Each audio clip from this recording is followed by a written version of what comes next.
G'day time, my fuzzy ice, and welcome to a quick review going over, quickly, the whole Evil Dead franchise.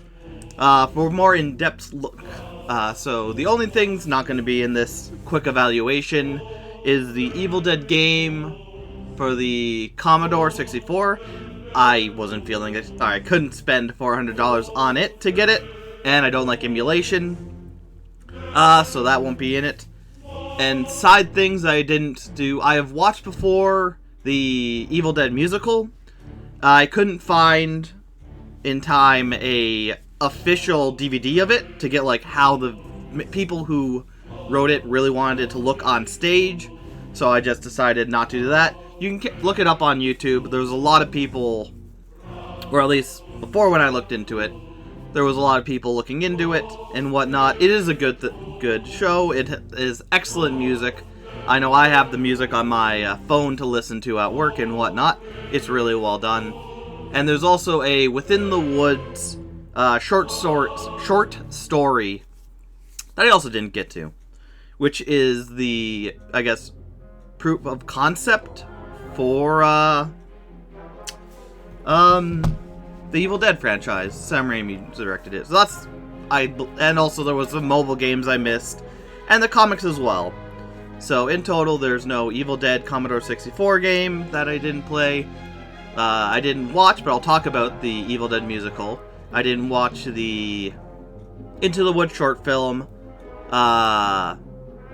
Didn't go into any of the comics, and any of the mobile games I also didn't go into. But without further ado, yeah.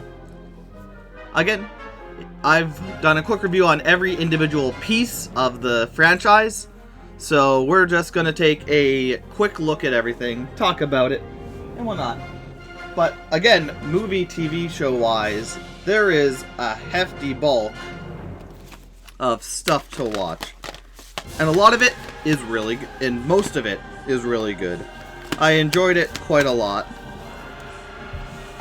Starting with Evil Dead. Evil Dead was a treat. Well, Evil Dead, I think, is the least like anything else in the series. For Ash Williams' character, at least. Because his character is very shy, he's cowardly and whatnot.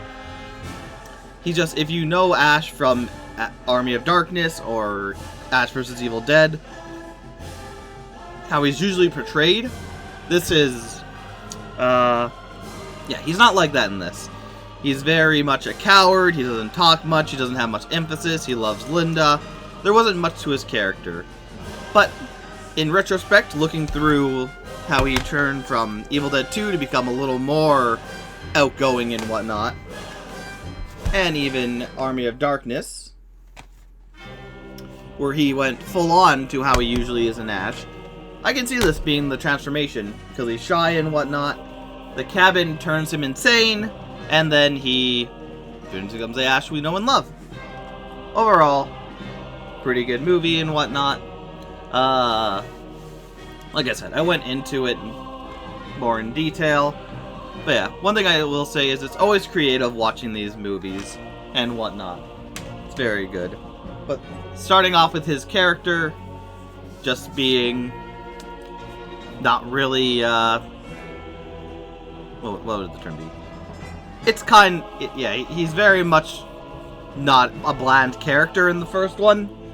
So, but after you get, and even Evil Dead 1 has some things like he burns the Necronomicon, and all his family Deadites just die and pass on because of that.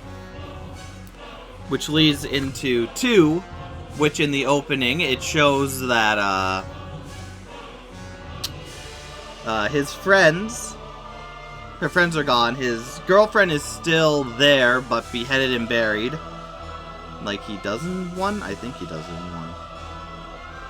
1. But it retcons, this, in the beginning thing, it retcons him being up there with friends, with him just being up there with Linda. Which is, I believe it's because they changed studios, so that, and they want to do a recap, of what happened, or had to do a recap, didn't have the rights to the first movie, maybe. I don't know. Something happened. I believe it's because it's a different company, and the people either couldn't come back, or they weren't able to get them back, something like that. But after that, it's still the same thing where he fought the Deadites. He gets possessed in the end of one, gets taken through a trip. He gets released because of the sun, which never happens in any other context, which even make a joke about it in Army Ash vs. Evil Dead. And yeah, people come into the cabin. Anna Nobley, who is the daughter of the professor who owns the cabin, comes in and kind of goes, doesn't believe him, then believes him. People die. Same old thing. This was the start of Ash becoming more kooky. He wasn't his full-on insults, random lines and whatnot, hello Vinny, or anything like that. So he was starting to get a little more of a backbone instead of being the coward he is, which I think he's always brave enough to do stuff, but if he doesn't have to, he won't. Which makes his character very endearing, even though he's a creep. But yeah. So continuing off of 1, it does give you a lot more. It gets more into the zaniness that the series would become. You have his hand becoming possessed, him cutting off his hand, giving him the natural chainsaw wield and whatnot. And yeah, it's really the start of everything. It has my favorite scene, one of my favorite scenes of the whole show and movies and whatnot, where everything around him starts laughing, and you see the insanity just set in, and he starts going insane. I 100% believe that Ash is insane. No one can tell me otherwise, because what he went through is crazy. But yeah. But overall, for 2, continuing the story, continuing the character, it gets him more in line with how he is. It sets up things for how his character is with the chainsaw and shotgun, while also retconning a lot of stuff. So as I've said before in my other reviews and watching stuff and whatnot, my belief is it's all just different timelines. It starts off with Evil Dead 1 in the timeline where his sister and friends are there with them. They die off. It goes into 2 where it was just him and Linda, but whatever happened during Evil Dead 1's original thing in this timeline ends with Linda being buried, him having to deal with that and whatnot. And yeah, pretty well done. He gets rid of Linda. They are able to stop the menace, but it opens up a portal where they go into Army of Darkness. Evil Dead 2 Army of Darkness ends with him landing in a place, getting up, everyone chanting something, the Chosen One or the Prophesized One and whatnot, him saying no and whatnot. Whereas this one gives us another recap with another girl playing Linda, so it's another timeline. And instead of being praised for being the savior from the stars, he is taken captive, as I think he is Henry the Red's, or in league with Henry the Red, who is a rival,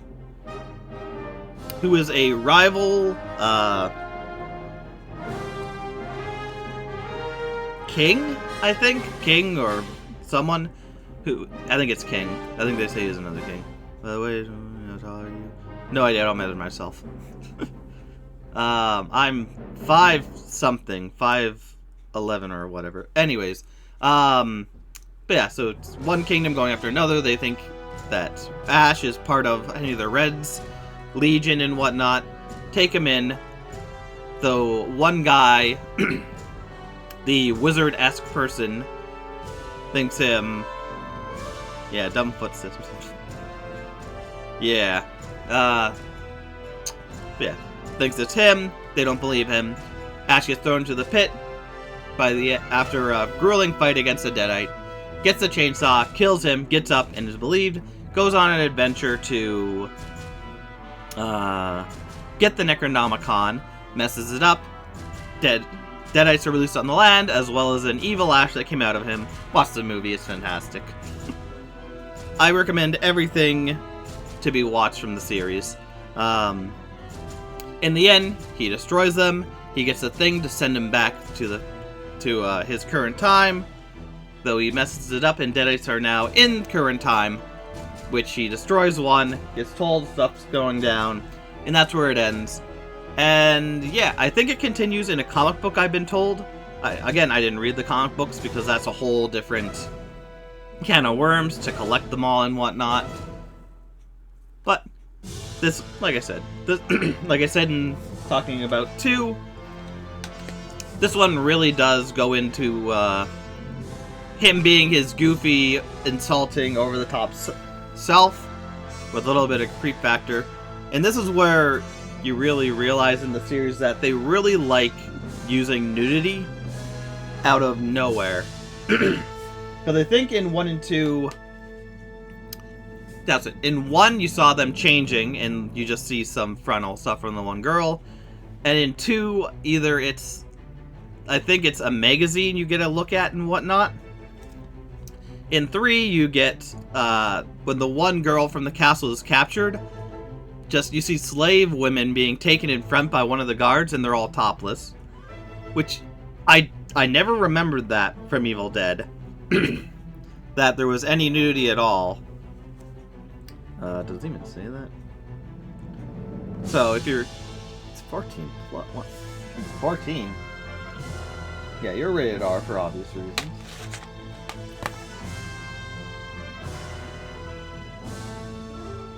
Are you not rated? Oh.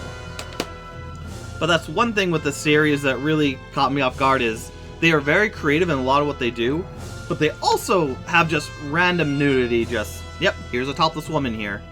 Which, like I've said before, nudity is natural and whatnot. To be nude, women can do what they want with their bodies and whatnot. It's all natural, beautiful thing and whatnot, but just very jarring, because it's not like this is some B-movie schlock that without the nudity, no one would watch it for that little bit of a hoo-hoo or whatever. As a lot of films will do, put nudity in, so younger audiences who shouldn't be watching it will watch it, go out and watch it and pay more for it because, you know, oh, it has nudity in it. Allegedly. Allegedly some people might do that. But yeah, this one thing, because this is where it became very apparent, where like, oh yeah, they like using nudity. Because at least the first scene, they're getting changed, it's a creep watching them, kind of understandable. 2, I believe, was something with a magazine or something. Maybe I'm wrong. Or maybe it was just the zombie Linda. It is Linda, right? And whatnot, but overall, this is the Ash you know and love. He really gets the boomstick, chainsaw hand, and just shenanigans all up to. One part of it, like, it's a lot of slapstick comedy now and whatnot. It becomes what you expect from Ash vs. Evil Dead, or Ash Williams in general. Just kind of zany, really creative, and just really nice and beautiful. I do like it a lot. And then that ends there, like I said, with him back in present, killing one of the Deadites. And maybe that's the end or not, I don't remember. I think that's where it kind of ends. But in timeline, we go... How many years? 30 years? Yeah. 30 years after Army of Darkness. Ash Williams is back.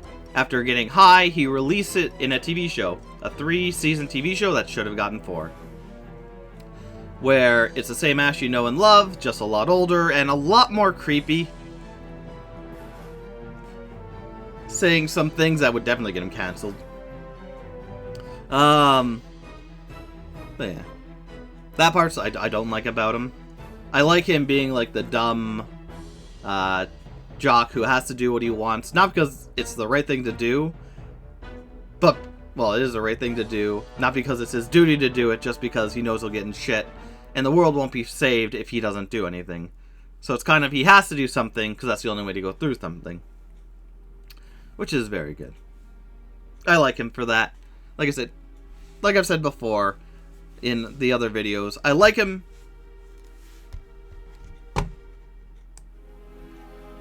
I like him because he's not a straight up hero. He's more of a hero of inconvenience. He is there doing what he needs to do because that's the only thing that can be done. But in this, you get introduced to Pablo and Kelly, who I enjoyed immensely. And they basically, at first, try and figure out how to stop it. They find out through a drug-induced dream, or they summon a demon, get through a drug-induced dream, and Ash is told, hey, you have to bury the book under the cabin. And so the rest, I think that's the 4th episode. So the rest of the 6 episodes end up being that, going to the cabin to try and bury it. Along the way, they meet Amanda Fisher, who is a cop, who the Deadites want to get rid of because they know she will help Ash succeed. And Amanda meets Ruby, a woman who knows a lot about demons and whatnot. At the end, they meet at the cabin. Unfortunately, Amanda gets killed off, which is my biggest gripe of the whole season, is because they're like, we know you'll help Ash, and we can't have you helping Ash. But she doesn't do... I don't think she does anything to really further him getting rid of the book or anything like that. It's not like she's like, oh yeah, my uncle is a witch doctor and whatnot. He can help us. Or like, oh yeah, the cabin. Yeah, it's under heavy guard, but I can get us in there. Or yeah, we need weapons. I know a person who can get weapons. So her character is just in there for the romantic side, which a lot of these female characters unfortunately are. Another gripe of my series. Kelly, I think, is just wasted potential. She had so much. I like her so much. And welcome back, Vinny, and whatnot. But yeah. But in the end, Ruby gets the book, claiming to want to destroy it. Pablo gets the book cover on his face and is possessed by the book. Ash finds out, oh no, Ruby is evil. She's the one who wrote the book in the first place. And so, in a last-ditch effort to save Pablo and Kelly, Ash makes a deal to be sent to Jacksonville, Florida, to be left completely alone, and Ruby can do whatever she wants with the book in the world. And she slowly does so.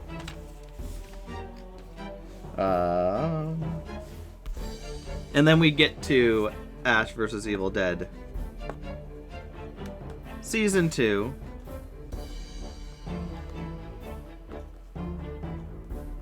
Should have taken this off a while ago.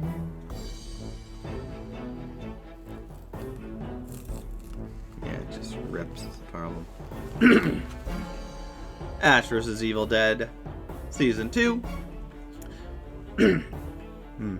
Picks up with Ruby being attacked by her kids, doing a spell to get Ash back into the fight, where Ash finds out is attacked by Deadites.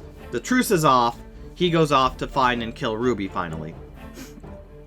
And so goes a series of them trying to get the book away from the kids in order to stop Ruby's kids from bringing back their father, Ball, who is an amazing demon. I love him so much.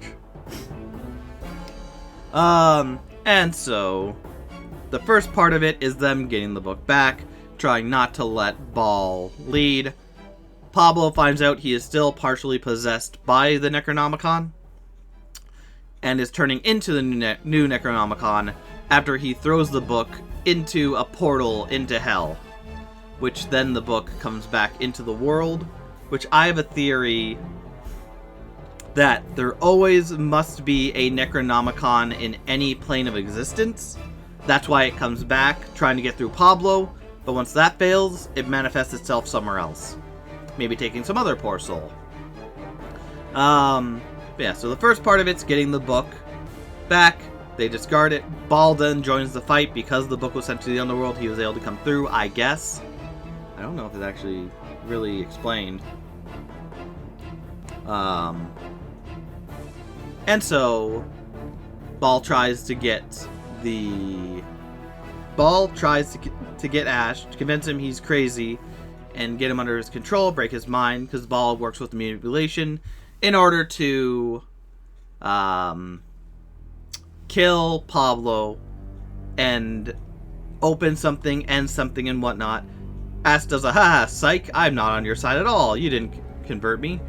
And ends up using Pablo Balls in the room to send him back to hell. Which, with Pablo dead, Ash in distraught, the undead body of Pablo comes back to say, hey, just bring me back, man. Go back to the cabin, and you can do stuff there to bring, or go back in time to stop the book from ever becoming a thing, from your past self from getting the book. They do so, end up meeting Kelly, Ash, and Ruby go back in time in order to do so. They end up back in time. They go to the cabin before Ash, and when Professor Nobly was still alive in there. Shenanigans ensue, ending with 80s Ruby meeting her future Ruby self, which 80 Ruby kills future Ruby, the one that was on Ash's side. And you find out, surprise, Ball was actually inside of Pablo the whole time. The spell didn't work, you thought you dispelled him, but he went inside Pablo. And Ash, in a last-ditch effort, makes a deal with Ball that if Ash is able to beat Ball in a natural fight, no superpowers, demonic powers, or anything, they get to go free. Ball and Ruby and their kids are sent back to hell, or the underworld, wherever they go. And Ash, Pablo, and they get Pablo back, and they can all go free. After a battle, they do win. Pablo does indeed come back. They all somehow make it back to their time, even though the book is gone. Which is weird, but whatever. And at the end of that, you see 80s Ruby in the crowd walk away after Ash is celebrated for being the hero, because everyone now believes, hey, he did save everyone.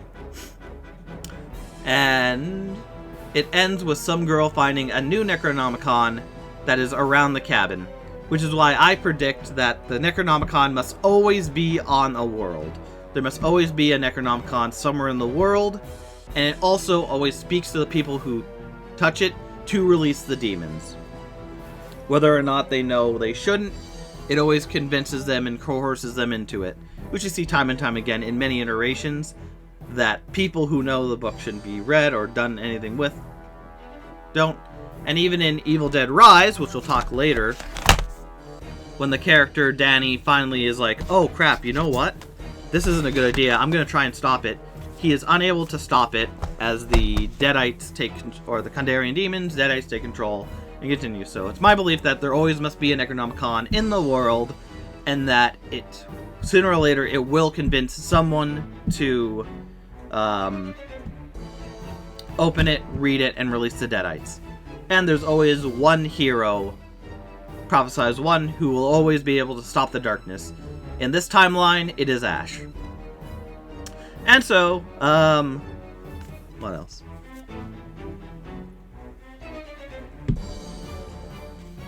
Yeah, kind of ends there. Ash vs. Evil Dead Season 2 is probably my favorite of all the seasons. It's really good, it has good characters, I like Ruby being a hero, I love Ball being the villain. It's always so creative and beautiful. It has the worst episode in the series, for me, being Morgue. And by worse, I don't mean that it was bad, it was very creative. It's just very disgusting, and I do not do bile, or any fluids from people. I'm surprised I didn't throw up watching these, but I was very close sometimes. And Morgue really was disturbing. But yeah. So it ends, like I said, with them in present day, celebrated, Ruby is back, the book is found again, and we go on to Ash vs. Evil Dead, the complete Season 3. And this one starts with Ash. He now owns his dad's old hardware store. His dad was in Season 2, briefly, who didn't believe him. In the end, did believe him, but died tragically. So he owns his own hardware store. Pablo has his fish and chips cart. And Kelly, who... oh yeah, I didn't even mention it. It's one of those things where it's mentioned, but it's more of like... I would like them to continue that, but they didn't. In 2, a lot of the storyline for Kelly was like, hey, be your own person, do your own thing, you know, be a leader and whatnot. You don't need Ash, you can do so.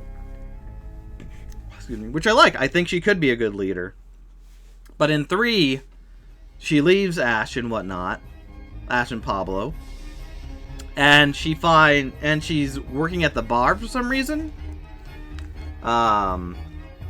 which to me is weird, because again, they made it seem like she was going to become her own person, be a leader of something. But either way, the Deadites get released. Ash finds out, one, he's married, after going to one of those, I guess, event churches like they have in, I don't know what they're called, the whatever. The places in, like,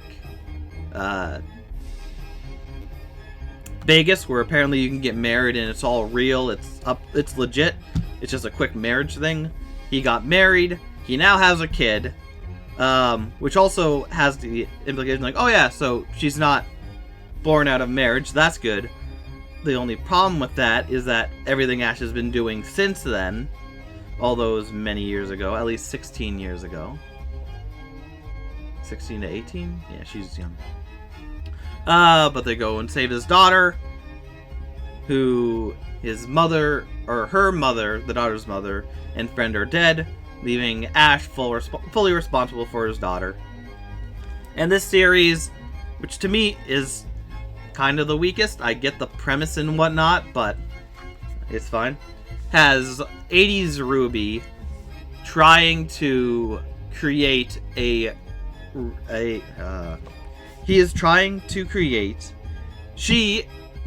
80s Ruby, is trying to create a doppelganger of Ash using his blood and whatnot.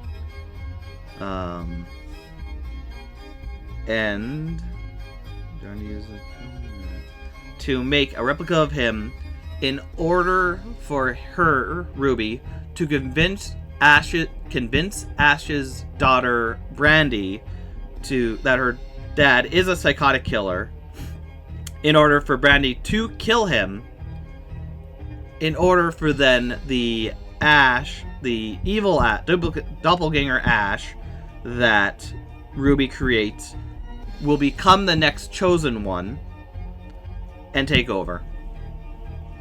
How many games are there? There's at least 5 on main consoles, and then 2 or 3 on phones and whatnot, which we'll get to those in a bit.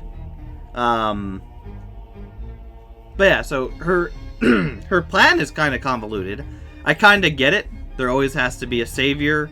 So when Ash dies, it'll go into this doppelganger Ash. But it's so bizarre and just like awkwardly created that way. Because like for that, okay, now he has to have the daughter, which will have it so he's married. But that has the implication of that he didn't know about it, but he's been cheating on his wife for all those many years. And whatnot. And Ruby trying to convince Brandy that Ash is a horrible person, which also is weird because, like, she knows Deadites exist. Ruby tries to pull oh no, he's the one that's evil and whatnot. Lucky it doesn't happen, and whatnot. Yeah, in Ruby, the whole plan, the reason why she's doing all this, is that she can find and stop a rift in order to stop the Dark Ones, who she is one of the Dark Ones, who imprisoned the other Dark Ones, because she wanted to take the power. She wanted to find it, stop it, have the Chosen One to stop it, in order for that not to happen. What else happened? Oh, Pablo is still possessed by the book, as he was in 2 for a bit, and is seeing visions. By the end of his story, he becomes the new Bruja Superior, Witch Doctor Superior, or something like that. I apologize if I'm wrong about that.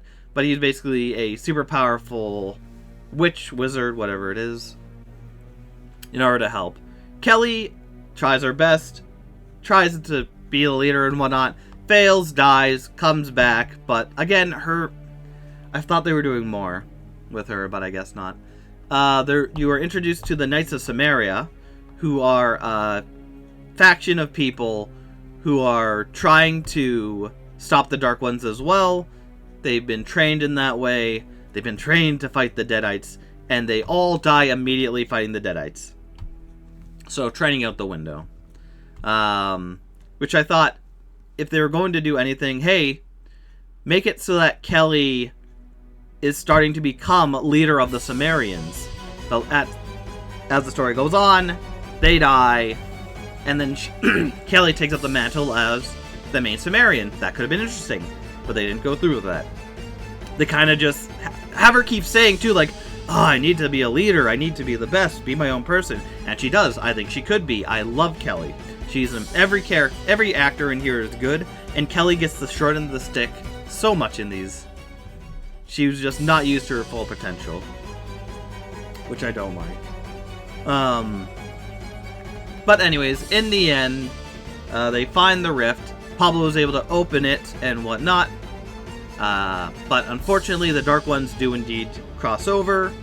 The Dark Ones then kill Ruby and anyone who's helping her.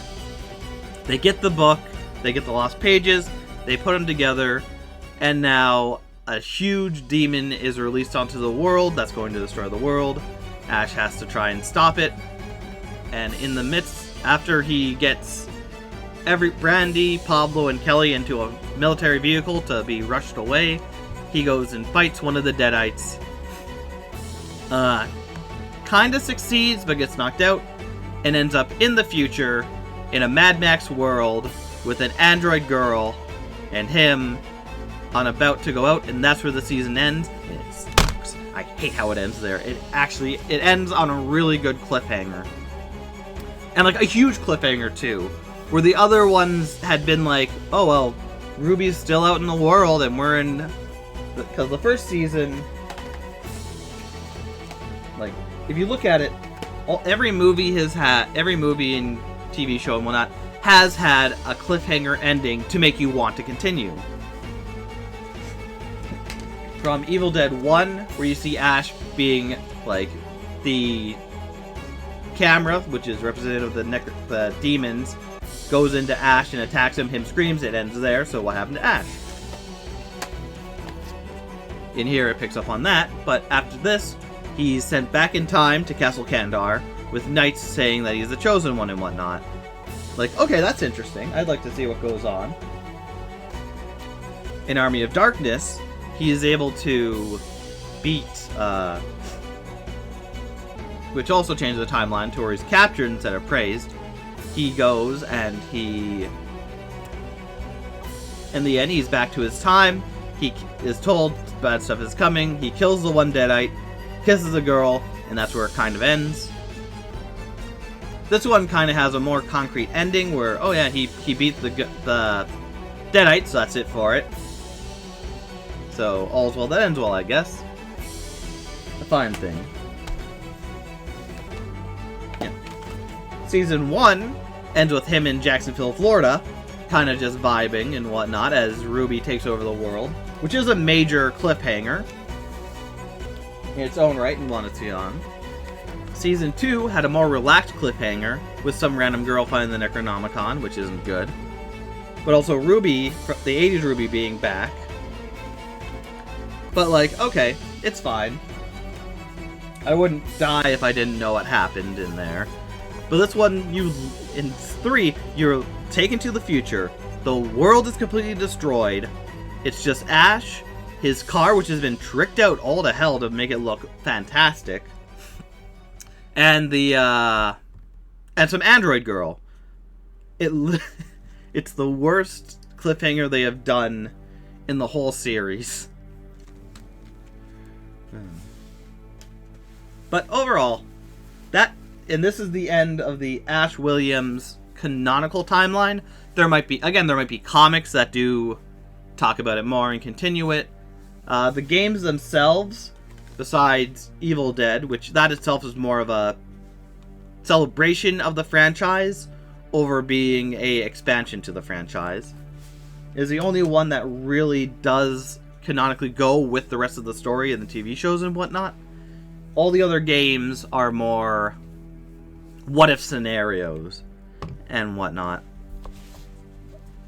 Yeah, but for the series, I wish they continued it, and I will talk about that in a Just Pitching episode after this, where I go over how I think the series could have done, where the series could have gone after this. But for thoughts for the Ash vs. Evil Dead series, again, a lot more nudity. Every season had at least a little nudity, either being like a poster, or someone actually in the area, or like the morgue, stuff like that. Which, again, I'm fine with nudity. People can do what they want with their body and whatnot, but it's just weird to see so much of it here. And again, I never remembered anything about it, and it is very prominent in a lot of the work, in all the movies. Ash himself, I love his character. He does what he needs to do because he knows he's the only one that can do it, though he doesn't want to. He'll take the easy way out if he can. He'll protect his friends if he can. And what else? Yeah. He's a little too creepy for my taste, which in 3 they really dial it back a lot, so he's not as creepy, which is nice. But still his arrogant, somewhat stupid, somewhat confident self, and goes on from there. So overall for the series, I like it. I wish they made a season 4, but again, I'll talk about it in my Just Pitching episode. And then, after all that, in 2013, we got an Evil Dead remake with all new characters. This time, it involves Mia, who has a drug addiction, is taken to her parents' cabin, her mother's cabin, parents' cabin, in order to get over her drug addiction. She has her 3 friends, as well as her brother David there, who David, Mia and David's mother was in a psychiatric ward or mental hospital and was going crazy. David couldn't see that, so he left the family, left her all alone, and whatnot. But during their stay, of course, they find in the basement the Necronomicon, which is wrapped in barbed wire in a plastic bag. Their one friend, Eric? I want to say Eric.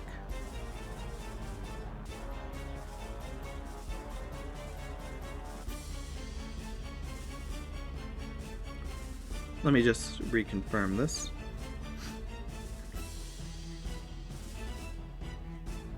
Eric, yeah.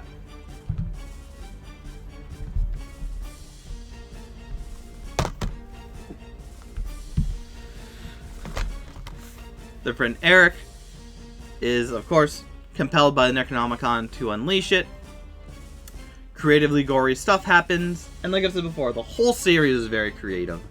It has a lot of good kills and whatnot, beautiful blood, special effects and whatnot. But releases it.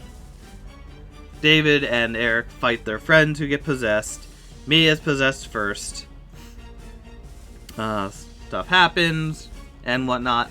In the end, David is able to bury Mia in the ground, which gets rid of the possession somehow.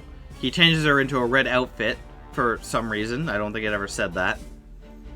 Maybe in a deleted scene it would. Reading the book, they find out that if 5 people die, the blood will rain from the sky and the master demon will be released. David goes into the house to get the keys, is attacked by Eric, decides the best course of action is to blow up the cabin with him inside. That happens. Mia is all alone. Mia is all alone.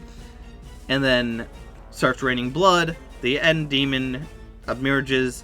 Mia runs for it, and in the end, loses her hand, just like Ash did, as well as kills off the demon, and the blood rain stops, which I guess symbolizes that the inevitable has been thwarted, and they succeed. They live. And at the end, you get Ash Williams looking to the side, says groovy, and looks to the camera, and that's it. Which I've looked up apparently it is in the same timeline, yet it isn't, which is weird to me. Because stuff happens, like you see Ash's car. You see the place is broken into, like it was apparently in Evil Dead 1981. But then you look in the book is sealed differently. The area is kind of different. It's not Professor Nobley's cabin. It is the one Mother's, which that could just be she bought it afterwards, because it looks like it's been quite a number of years. But anyways, it's my belief it's just different timelines. In this timeline, either Ash didn't make it out of the cabin, but then he did because you see him in the future. But most likely what happened is Ash goes into the portal, his car doesn't get taken with him, succeeds and is popped out in a different timeline. So Evil Dead 1 and 2 happen. Her mother gets the cabin, changes it up and whatnot right after that. Stuff goes on, and that's why you see the car there rusting away, because Ash is taken from this timeline to another, and maybe he jumps back at another point. I don't know, that's the only way I can reference it. Overall, interesting. If you want this one takes away all the comedy from how Evil Dead became in the Evil Army of Darkness to the Ash vs. Evil Dead. The comedy is gone. It's full on trying to be horrific and whatnot, and it still does a good job. If you're looking for straight up horror and you don't like the goofiness, zaniness of Evil Dead series, this is nice. This is good. I liked it.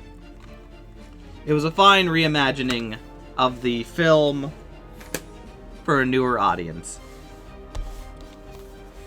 And then we go into the final movie so far as the making of this video that came out this year that I'm doing it, 2013, with Evil Dead Rise, which involves a mother and her 3 kids in an apartment building. The mother's sister, Beth, finds out she's pregnant, so she goes back to Jess, who Jess's husband just left them. Beth hasn't returned any calls, so she didn't know. Either way, after an earthquake happens, the kids, mostly Danny, finds an underground area that was sealed off, I guess. Goes inside, down there, finds a Necronomicon as well as some records. Goes back to the house, plays the records. Deadites get released onto the world, possessing Jess, their mother. And, yeah. Normal shenanigans with the Deadites ensue, with Beth having to try and save them. In the end, after a whole lot of killing off screen, which I love, they managed to barely escape, with Beth and the one child, I want to say Bridget, leaving everyone else is dead. And I can't remember if they take the Necronomicon or not. But yeah. I just want to confirm it is her. No, it's not Bridget. Bridget's Cassie. It's Cassie. Bridget was the other daughter. And yeah. So it ends with Bridget being pregnant. Or no. Beth being pregnant. As well as taking Cassie, and they escape the city / place where all this stuff went down. And overall for me with this one, it's weird. It also starts in a cabin in the woods with some random people and ends with the person who got infected by the virus just starting their journey to go to that cabin in the woods. So overall, for me, this is kind of the weakest. The actors were really good. It looked really well done. And had some good moments. But there were... You have the family of 4, including the sister. Outside of the apartment, you had 2 people that you saw and knew about. 3 random people I never saw before just there, which is weird to me. And everyone outside of the family is just killed off screen. and you kind of see the aftermath of it. Which, that's not how the Evil Dead series is. It's about the over-the-top gore. The Deadites convincing you, no, I'm fine, and then doing horrific things. Body mutilation, terrible things. That's what it's about. That's what I like about the series. Not that I'd like anyone to be bodily mutilated, but that's how the series is. And this one, killing them off screen, just took me right out, because... And mind you, the kids... Luckily the kid... Well, not luckily. But there were some of the children that were also taken, and everything looks good. The special effects and whatnot. The story's kind of meh. And, like, it's fine. It has some good stuff in it, but it doesn't hold up for me as an Evil Dead movie. It kind of has the feel of them... They were going to do a different thing, like maybe a Parasite or a different movie, and they were like, you know what? Evil Dead, we haven't done a movie in that for a while. Let's just make this an Evil Dead movie now. And it kind of just feels there. Again, not bad. I recommend watching it, but I wouldn't recommend viewing it to be the next iteration of Evil Dead. I think I would love to see Maya come back and see her take on it, which I'll talk about later. But this one, while not bad, it was fine. Again, when the killings happen off screen, when they're supposed to be on screen, and you feel like everything going on, it's kind of loses a lot of its luster. Still creepy though, still had some good movies. And that is the end of all the movies, but yeah. And like I said, I think Ash vs. Darkness is my favorite. He goes back in time.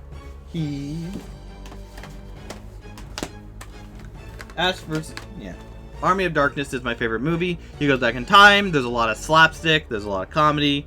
It cements who his character is, what his character does. It's overall fun and enjoyable. Really well done. And then season 2 of Ash vs. Evil Dead is my favorite of the show. It introduced Ball, who is a fantastic demon. I love his actor and everything. Well, I should say there has not been one actor in any of the series, from the movies and whatnot, that I felt they just half-assed it. Everyone was really good, professional. They did really well done. They hit their character well. The series is huge. Well, oh yeah, and there's still the games to go through. Yeah, the actors were good. The special effects are good. It's very creative, which is why I like the series and whatnot. It is beautifully well done, and I want to see more, which, when I do Just Pitching episode, is what I'll get into there. Yeah. Overall, for all the movies, be back in 20. Okay. See you in 20.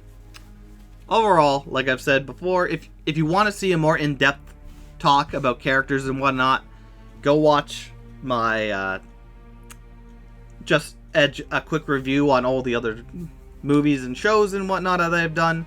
They're slowly coming up on YouTube. When this is out on YouTube, everything will already be out, so you can watch the whole series with me. Yeah. But any last words? Like, I like the story in Ash vs. Evil Dead. Ash Williams is compelling. I like his character, even though he gets very creepy in season 1 and 2.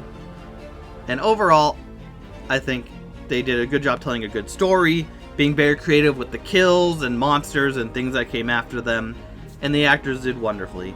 The one downfall, like I said, is Kelly isn't used her full potential. I would have liked her to have, at the end of season 3, or mid-season 3, to become the leader, instead of going out like she did, and coming back. It's the one thing from the series that I would change. Give Kelly an actual leading role in something. You have the Knights of Samaria right there. Have it where after she left Ash, she quickly met them, the Knights of Samaria, works with them, and later on becomes the boss or leader of the Knights of Samaria. That way, the act that they've been working on for season 2 of, yeah, you can be your own person, actually gets frickin' addressed. She gets to get what she wants, and she becomes the leader. Yeah. But either way, great series. Kelly should have been better. Evil Dead Rise is the weakest of all the movies. Again, it's not bad. It looks really good, but it feels like they either didn't fully understand what makes the Deadites interesting, and just like, don't kill off screen, let us see the carnage. And now we're going into the games, which again, for games, what I didn't go through was the Evil Dead game for the Commodore 64 or whatever. I just can't afford that right now, unfortunately. And a lot of the mobile games, so I won't be talking about them at all. Whether or not they're even then, it doesn't matter. The TV show, movies, and whatnot, besides Evil Dead the game, which is just a kind of history, like, hey, look at the series and everything we've done with it. It's kind of just a celebration of it, which doesn't add to the series at all. Is the only game that takes anything from the TV show and movies, and the movies take from it. Everything else, hold on, I think Salem wants to come in.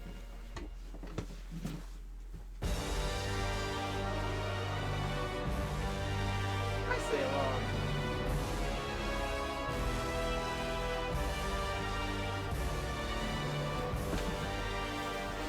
Yeah, so the games don't really connect with the movies. They don't talk about it at all, which is a shame. And even Evil Dead the game has nothing to do with any of the other games that came out, which again is sad. But we start with Evil Dead Hail to the King,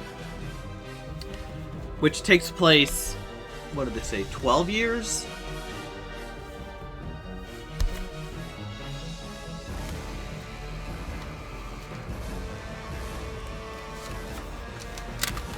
It's either 10 or 12. Give me a minute, let me confirm.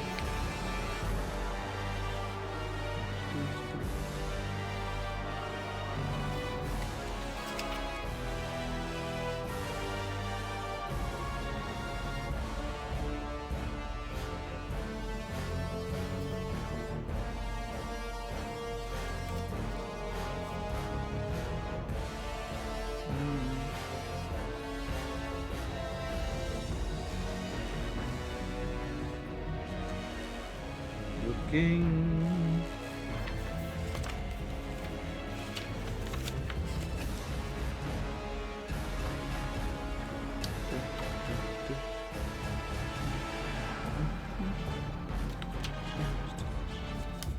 Whatever, I'll just look it up.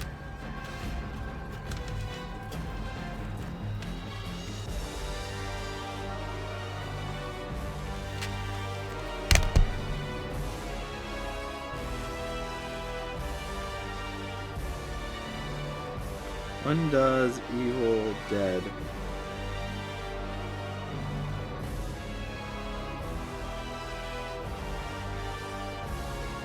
take place?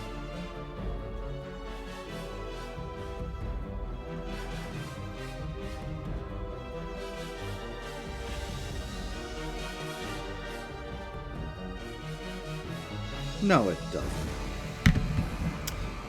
So yeah, 8 years allegedly after Hail to the King, or after Evil Dead or Army of Darkness. Ash is plagued by nightmares. He and his girlfriend Jenny decide to go investigate what's going on.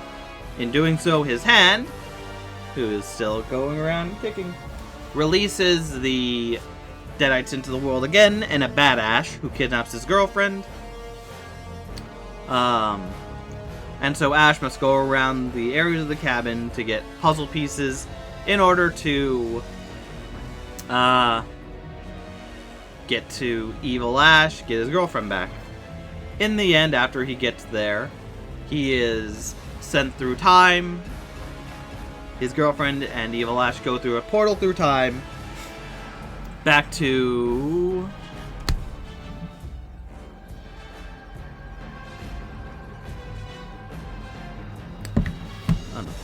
Alzir? No, that's the guy who made.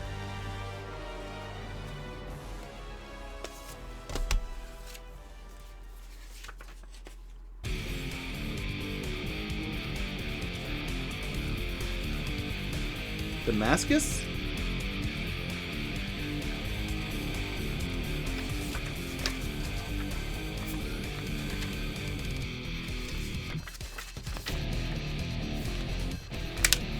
Damascus.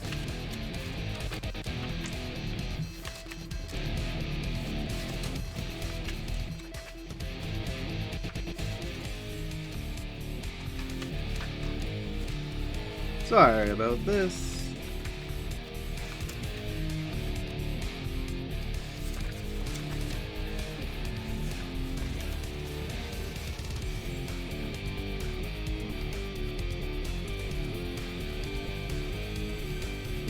Anyway, I think it's Damascus, where he meets Alzir, who was the one who translated the Necronomicon, and through shenanigans, more puzzles and whatnot, ends up tracking down, in the past at Damascus. They go to the past.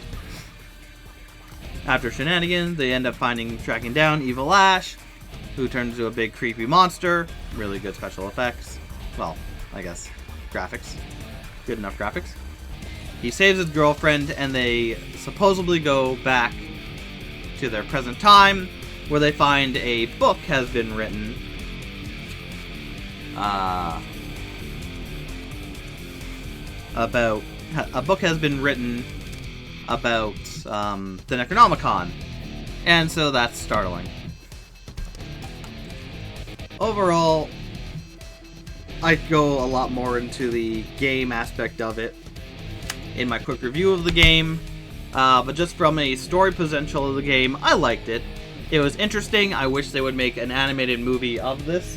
I think it would be a lot of fun to see it redone in animated style. They could add more characters and whatnot, do some interesting things. But in this, it adds to the table who translated the book, as well as getting some interesting areas you go to. It doesn't delve ever too much into the book at all, besides the one guy saying, yeah, I rewrote it. It doesn't add anything into him, like giving information about the book more or whatnot. Interesting plot point.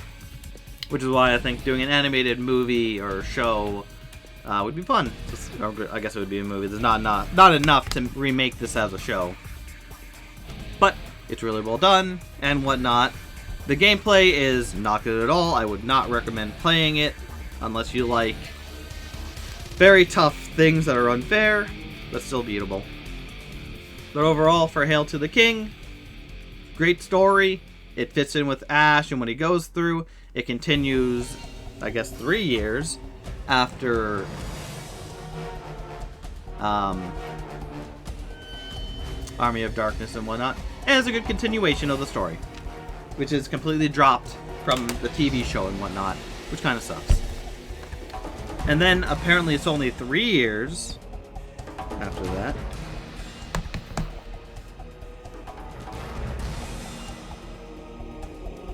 Windows.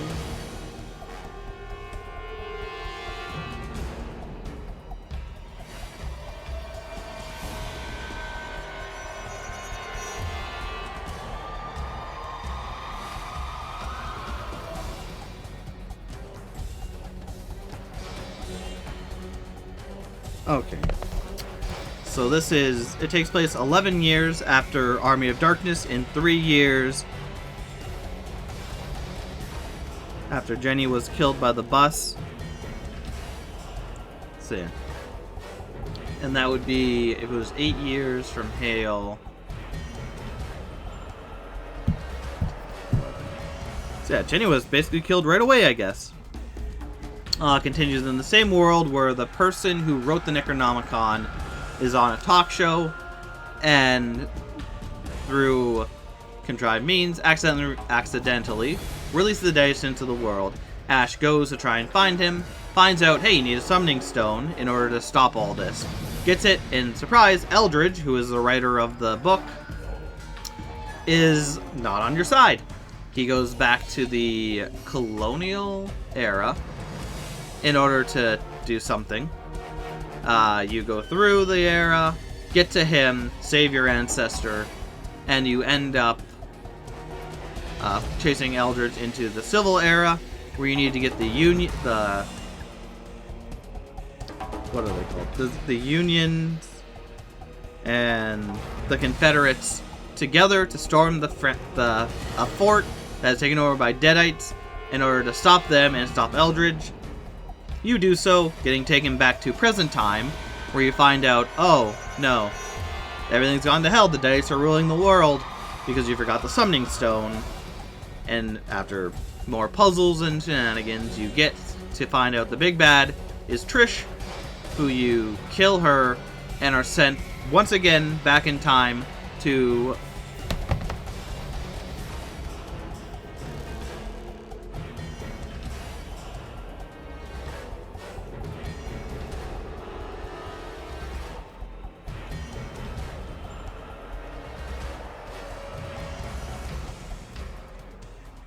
maybe I'll just read this.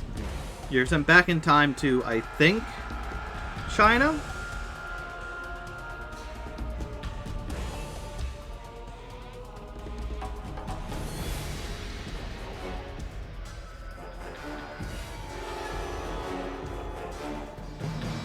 I wonder if this will actually say.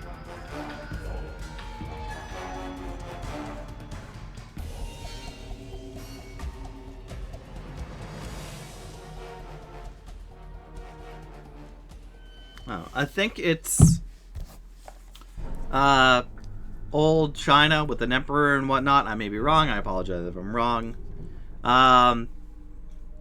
Which they're going to execute Ash, but accidentally summon the demons, Deadites, and which they come. Ash gets out, speaks Chinese or Japanese. Again, I apologize, I don't really know the language or where they are. I think it's China. I'm pretty sure it's China, but I don't want to be wrong. And that ends it on a cliffhanger there. And that ends the games taking place in that area. And again, it's Ash. I like him. Stuff goes wrong. He has to fix it. It was really done story-wise. Good continuation of the story. Again, I would love to see an animated adaptation. And it's a shame they dropped this in Hail to the King in the other game that I'm going to talk to. But, speaking of which, we'll just go right into it with Evil Dead Regeneration, which this one takes place at the end of Evil Dead 2. If instead of being sent back in time to Army of Darkness, he instead was right then and there free to leave, he would end up in a mental institution, apparently.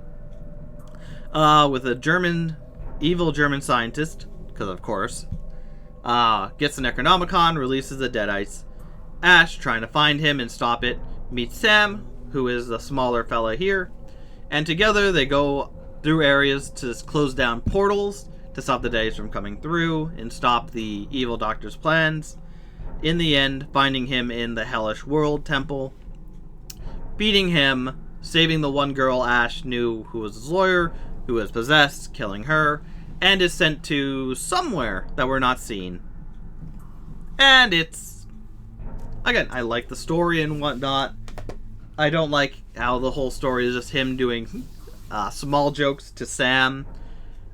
I don't like when you make jokes of people who can't change how they look. Very horrible. But besides that, really well done, good story. Another one I'd like to see adapted into an animated movie of it. I think would be fun. But again, another story that's just left, to kind of rot and be there. Because, like I said, the unfortunate thing with these three movies, or these three games, is besides Hail to the King continuing in Fistful of Boomstick, they are not mentioned or seen or anything in the like for the rest of the series. And the next game we're going to talk about, Evil Dead the Game, does not mention them. It has nothing from them. It's as if those games didn't really exist, they don't really matter, which is a shame to me.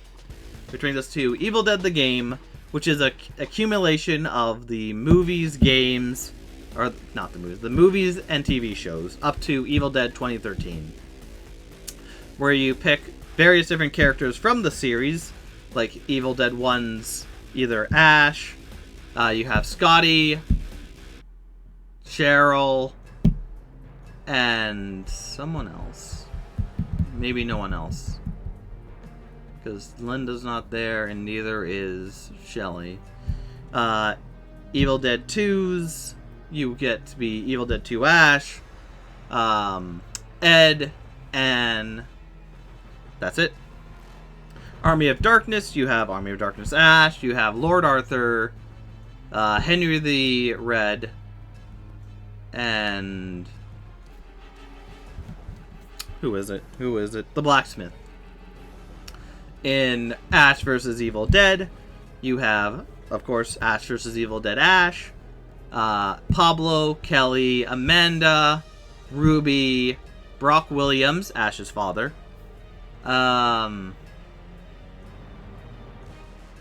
maybe some other people I'm forgetting. And from Evil Dead 2013, you have Mia and David. Yeah, you have a bunch of costumes. Some of them original, some of them referencing things in our world.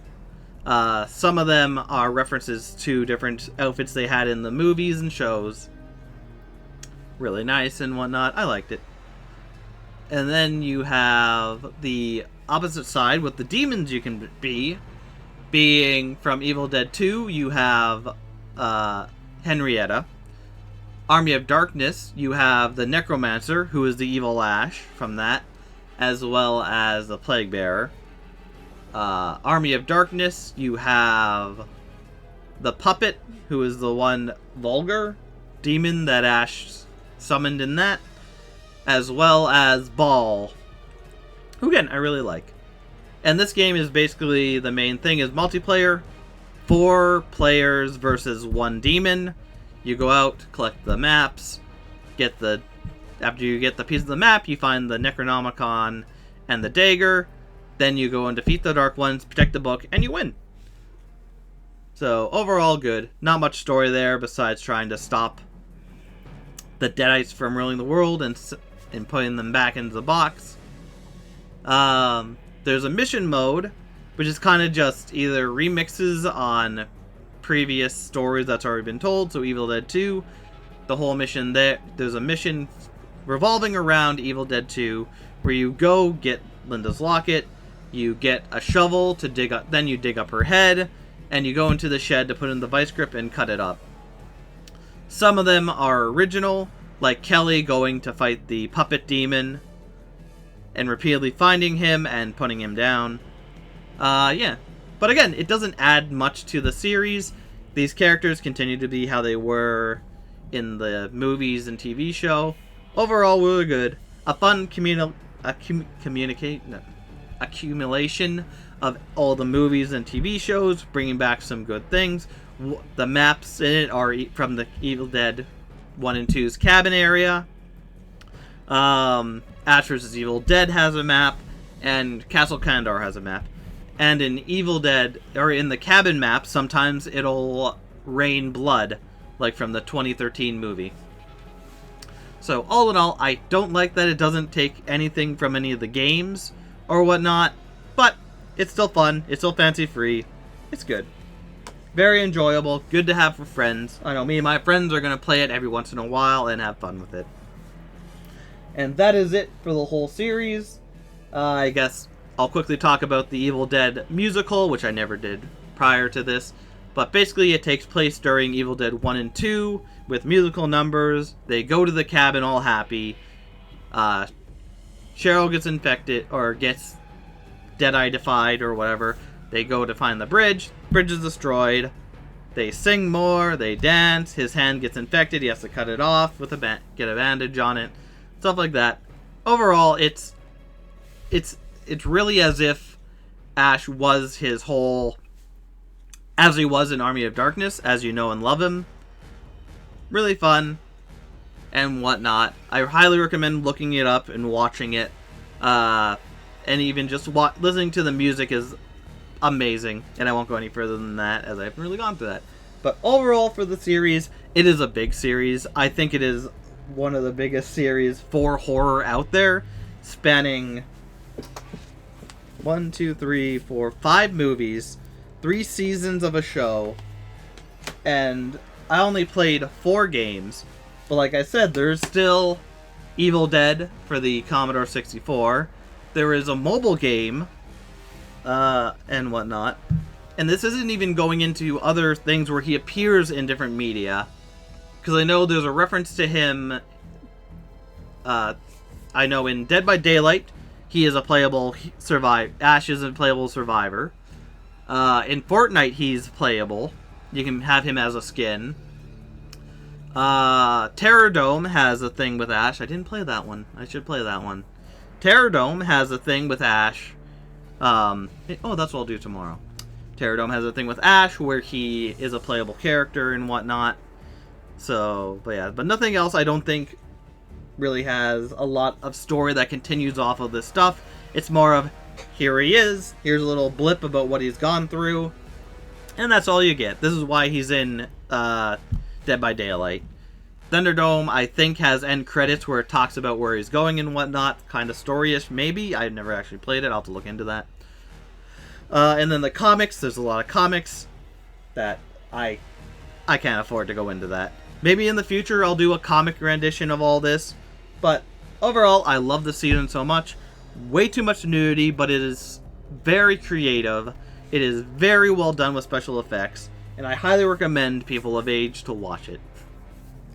It is very fun, it is very stupid, and it is overall one of my favorite horror series, which is why I wanted to start my whole horror month with it. So, and that is the end of Evil Dead Horror Month. Later on, I'll probably play Evil Dead with being Ash. Maybe I'll play Fortnite with the Ash costume on. And there's always Terror Dome to do tomorrow. But for actually being a part of this month, this has been it. Everything that's come before it. From the movies, to the games, to the show. I thank you for watching, hopefully through it all. If not, I know it was a lot, but it's all there for you if you want to go and re-experience. Overall, really fun. The games were nice. The movies were great. And yeah. Like I said, I highly recommend it. Watching it again just makes me so happy because it is such a creative series. It looks good. Ash is just such a fun character who's not a true hero. He'll do what he needs to do, and it's just great overall. But I'm ending this here for now. So, thank you my brothers for watching this quick review, and I'll see you next anytime. Take care.